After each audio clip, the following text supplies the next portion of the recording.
Hi friends, welcome to my channel, and this is part 10th video in mastering Hyper-V on Windows Server. And in this video I'm going to show you how to configure Hyper-V extended replication for virtual machine. So in last video we have configured the replication where we have configured our one of our virtual machine replication from primary host to secondary host, and in this video we are going to create a third copy through replication, which is also known as extended replication. So when you do primary host to second host replication, it is going to be called your replication. And once you create a secondary location to third location copy of your VM replication, then it's going to be called a extended replication. So we'll see how this looks like in action. Sorry.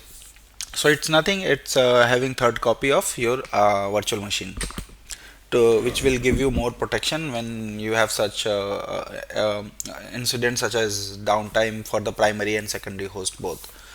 So so when you can use a extended replication, so let's say you have a primary site goes down due to some issues, and you have a secondary site also. Let's say secondary site also has some issue, or same case if you have primary host in one data center and secondary host also in a same data center, then what you can do, you can create a third copy or third replication in some other data center based on your infrastructure requirement. So if primary host goes down, you can switch your virtual machine to secondary host which is in same data center to give you same performance, latency and all.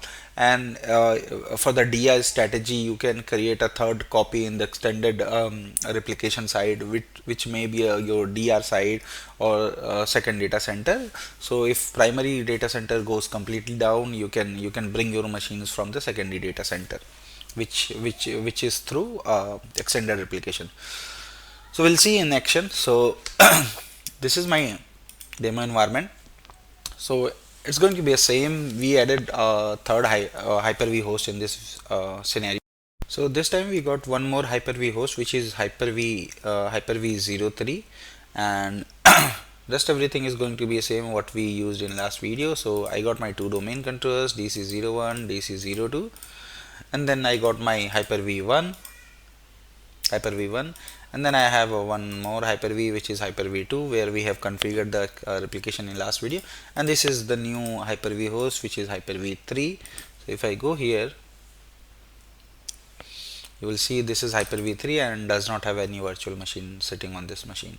So the very first thing, if I go here, I need to configure few basic things like replication, which is not currently configured on this machine. So I'll go here and the replication configuration, enable this replication as a computer as a replica server, and then port 80, which we have configured in replication video, and then allow replication from any authenticated server and apply.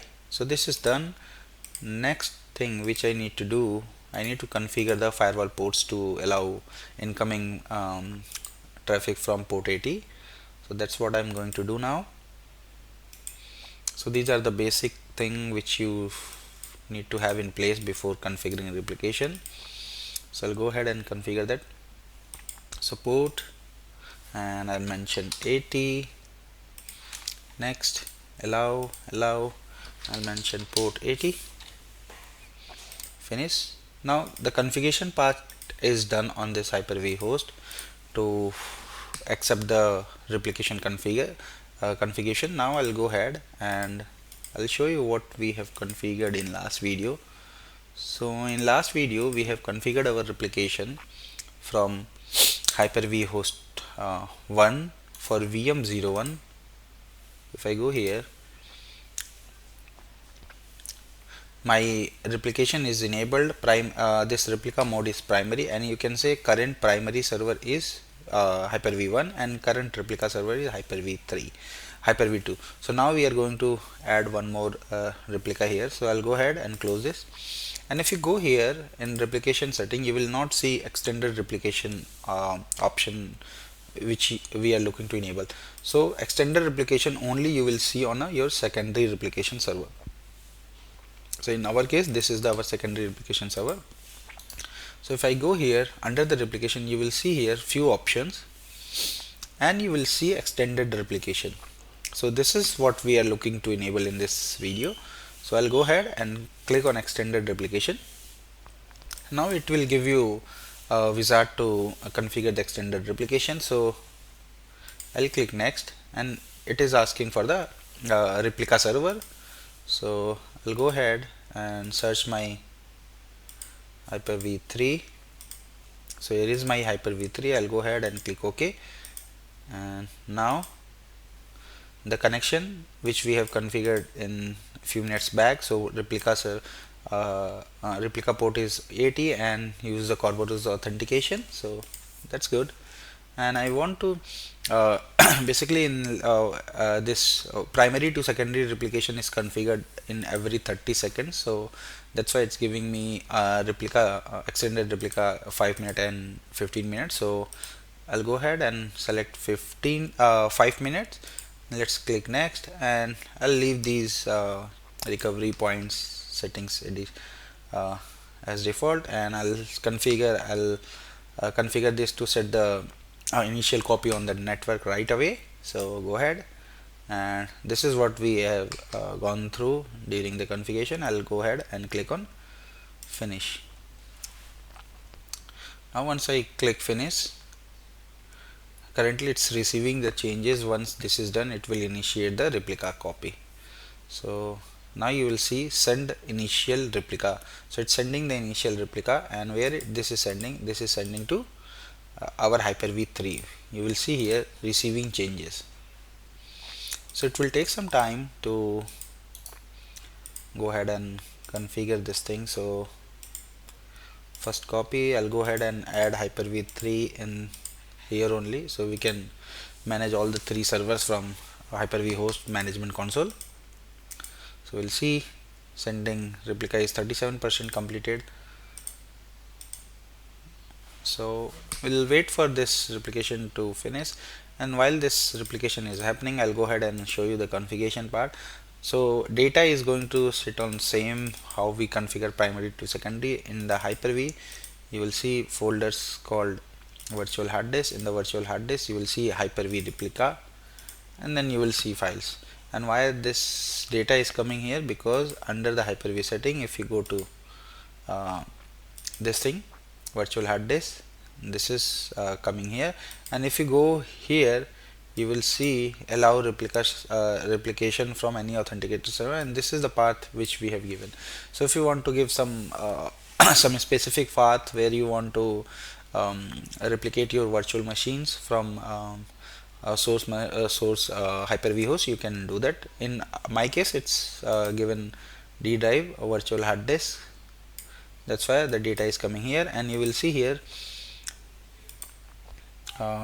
planned virtual machines, nothing we will see, and virtual hard disk you will see here one hard drive is there, and then you will see virtual machine configuration. So now the replication is finished.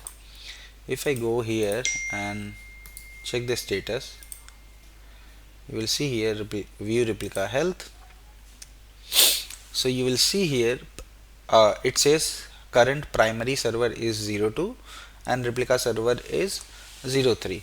It means for this extended replication, Hyper-V host 02 is now acting as a primary server, and Hyper-V 3 is acting as a replication server. So this is good. Now if I go here on second server and I'll see this thing, view replication health, it will show you same thing, primary as a Hyper-V 1 and replica is Hyper-V 2. So it means VM 01 is getting replicated from Hyper-V host to Hyper-V host 1 to Hyper-V host 2, which is normal replication, and from Hyper-V 2 to Hyper-V 3, that is extended replication, and the source is Hyper-V 2 for that replication. So this is good.